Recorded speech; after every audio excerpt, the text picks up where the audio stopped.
Hey, today we will do research of current control stability, meaning the noises and current ripple of the 8SMC5 USB controller by Standa with motor voice coil.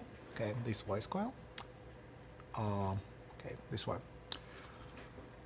So we want to have the lowest current ripple and current noises in the acoustic region. We actually don't have the voice coil with us, so instead we will use a model with resistance and inductance. And we have these datasheet values of 3.3 ohms and 0.25 millihenries. And this is the experimental setup we've built. We start with a power supply with 12 volts of power voltage because if you use PWM and you want to get the lowest current ripple, you use the lowest voltage possible, and it's the lowest voltage for this controller, 8SMC5. And this is resistance and inductance, which represents the voice coil, and then we have to use current measurements. And with the current measurements, it's more difficult than voltage measurements because you use voltage difference on the resistance, which you know, and then you subtract two voltages to get current through the ohmic law. So we have this differential probe and oscilloscope. And you can see that with this resistance and inductance, we expect a high voltage ripple because the characteristic time of the circuit is about 60 microseconds, and the time period for the PWM is, we use 20 kilohertz, and the period is 50 microseconds on the rule for a tau. Much higher than the period does not apply. Okay, but we can avoid that. I'll show you later how. So this is the power supply, pretty cheap and simple power supply, our 8SMC5 controller, and the cable we use is also very robust and easy to make. This is the model of the voice coil. We use three inductances. Oops. Okay, it can be fixed. So we use three inductances and resistance to match the voice coil parameters. And there you can see that in series there is another inductance, but it's short-circuited right now, so it doesn't change the model. I'll explain later why we use it. The differential probe with red and black wires, and then a connection to the oscilloscope. So right now you see the current ripple, and this is the mean current of 100 milliamperes set in the software. Okay, so we have this software here with 100 milliamperes of current right now. And you see that the current ripple is huge. It's about 50 milliamperes or 50% from the mean value of the current. But as you can see from the spectrum, it's all okay. I'll show you the spectrum right now. Okay, now think like something like here. Okay, and you know,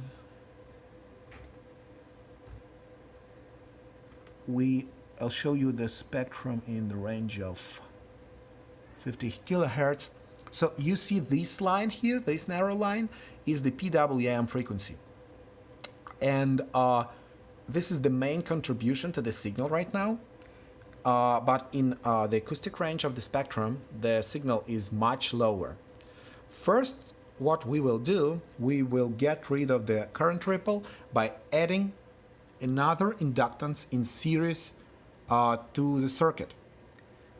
This is the another inductance, and when I remove the short circuiting, the inductance become active, and you can see the ripple is gone.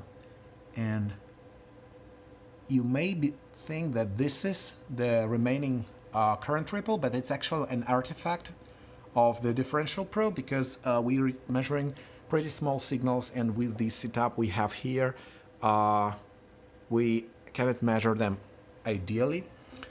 So the current cannot change this rapidly, just cannot, because of the inductance cannot change current through itself without high voltage, and so this is an artifact.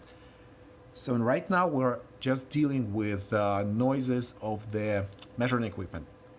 So we deal with that by changing the measurement mode to the block averaging. So each point represents now an average of several, or actually many measurements, which reduce the noise of the differential probe. So right now, in the low spectrum range, we see just the noises of the controller. And so this how the signal looks like. We have frequencies limited right now to a few kilohertz. Everything else is averaged, but this is a high frequency noise. Okay, so this is the span of 1 kilohertz. You see the yellow line is the current in time domain, and this is the spectrum. And if this 4 cells is 100 milliamperes, then the noise of few pixels corresponds to about 2 milliamperes of the current noise. The current noise because the controller tries to control the current, and to see how the current can change, I'll start a script in the built-in scripting system which will change the current, and I'll show you this. So right now the current changes each second. You see that the current change is rapid. You see that there is a small artifact in the beginning, but the noises in a range of a few hertz or higher is low. And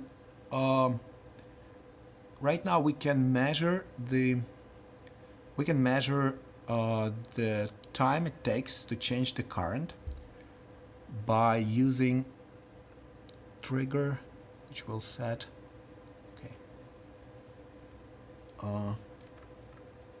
it quicker. I'll set the trigger and I use single. So this is the current change. 1 cell is 1 millisecond. So the time it takes to get the about 70% of the change between minus 100 milliamperes to the 100 milliamperes is about 1 millisecond. And then you get the rest of the transfer curve. So what results did we get? We actually didn't make measurements of currents higher than 100 milliamperes, because this huge 10 millihenry inductance is limited to 100 milliamperes, or it will overheat. So with low ripple currents, we can only do measurements like that, but the controller can stabilize currents up to 3 amperes. And the noise should be the same. We've got about 2 milliamperes of the noise in acoustic range, spectrum region. We've got current ripple, which can be lowered as much as you like by adding more and more inductance in series in this circuit. Because when we add 10 millihenry inductance, the characteristic time changed to 2.5 milliseconds. And if you're okay with higher times to change the current, then you can lower the ripple even more, but actually the ripple in 20 kilohertz region and higher harmonics is usually is not an issue, because when you're using motors, you only concern yourself with up to 1 kilohertz oscillations, and everything else is suppressed by the mechanical system usually. Okay, so that's all for our video today. Thank you.